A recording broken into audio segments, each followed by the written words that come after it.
श्री स्वामी समर्थ। तुम्हा सर्वांचं माझ्या चॅनलमध्ये मनापासून स्वागत आहे। तर बघा, आपण स्वामी भक्त आहोत, आपण सारे स्वामी सेवेकरी आहोत, म्हणून आपण स्वामींच्या मंदिरात किंवा मठात आपण नियमित जात असतो। परंतु आपण काही कारणावस्तव किंवा दररोजच्या संपूर्ण गडबडीत जातो। नोकरी करणाऱ्या व्यक्तींना तर गुरुवारी स्वामींच्या मंदिरात जाणे शक्यच होत नाही। त्यामुळे बरेच सेवेकरी उदास होतात, स्वामींचे दर्शन आपल्याला होणार नाही म्हणून नाराज होतात। परंतु अशा सर्व स्वामी भक्तांनी अगदी घरच्या घरी हे काम नक्कीच करून पहा।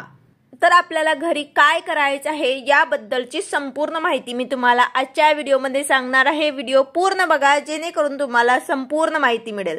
जर तुम्ही चॅनलवर नवीन असाल तर चॅनलला सबस्क्राइब करायला मात्र विसरू नका आणि व्हिडिओला लाईक करायला मात्र विसरू नका।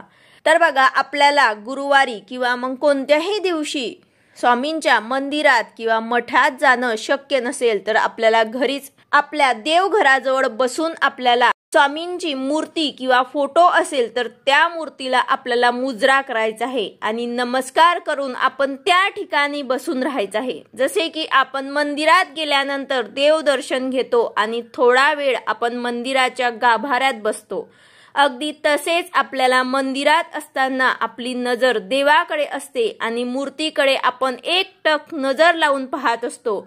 अगदी त्याच पद्धतीने देव्हाऱ्यासमोर शांत बसून आपण एक सलग स्वामींकडे पाहायचे आहे।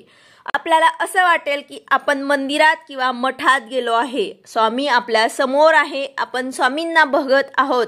आपली जी काही अडचण आहे ते आपल्याला स्वामींना सांगायची आहे। त्याचबरोबर आपल्याला जेवढा वेळ होईल तेवढा वेळ आपण बसू शकतो। जसे आपण मंदिरात किंवा मठात बसतात त्याच प्रकारे आपल्याला आपल्या देव्हाऱ्यासमोर आपल्या स्वामींसमोर बसायचं आहे। बसायला कसलेही बंधन नाही, तुम्ही कितीही वेळ तिथे बसू शकतात। आपल्याला जितके वेळ बसणे शक्य आहे तेवढा वेळ बसवा। त्यानंतर आपण स्वामी समर्थांचा जप देखील करायचा आहे। हा जप करण्यासाठी आपल्याकडे जपमाळ असणे आवश्यक आहे असं काही नाही। आपण हा जप अगदी आपल्या मनातल्या मनात देखील करू शकतो। हे काम आपण दररोज करणे शक्य नसेल तर एक दिवस आड किंवा तुम्हाला शक्य असेल तेव्हा त्यावेळी आपण हे काम करू शकतो।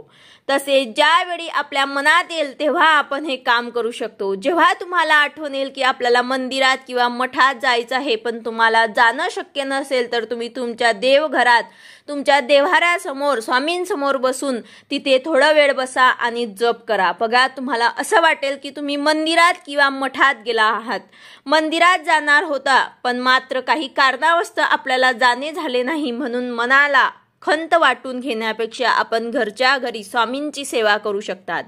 स्वामींची कृपादृष्टी आपल्यावरती राहावी म्हणून त्यांना प्रार्थना देखील घरच्या घरी करू शकतात। केंद्रात गेल्याने स्वामींची कृपादृष्टी आपल्यावरती होईल असे काहीच नाही। फक्त मनात श्रद्धा ठेवून आपल्याला आपल्या घरच्या घरी स्वामींचं नामस्मरण करायचं आहे। आपल्यावर नक्की स्वामी समर्थ महाराज प्रसन्न होतील। तर अशा प्रकारे तुम्हाला जर काही कारणावस्तव मंदिरात किंवा मठात जाणं शक्य नसेल तर तुम्ही घरी स्वामींसमोर बसून तुम्ही जप करू शकतात। जेव्हा तुम्हाला वेळ मिळेल तेव्हा तुम्ही स्वामींसमोर बसा, तुमची जी काही अडचण आहे ते सुद्धा स्वामींना सांगा, जप करा। याने तुम्हाला मठ किंवा मंदिरात जाण्यासारखं वाटेल। तर अशा प्रकारे तुम्ही सुद्धा तुमच्या घरात बसून स्वामींचं जप करू शकतात, स्वामींचं नामस्मरण करू शकतात। व्हिडिओ आवडला असेल तर लाईक करा, शेअर करा, सबस्क्राइब करा। भेटूया अशाच नवीन व्हिडिओ सोबत। श्री स्वामी समर्थ।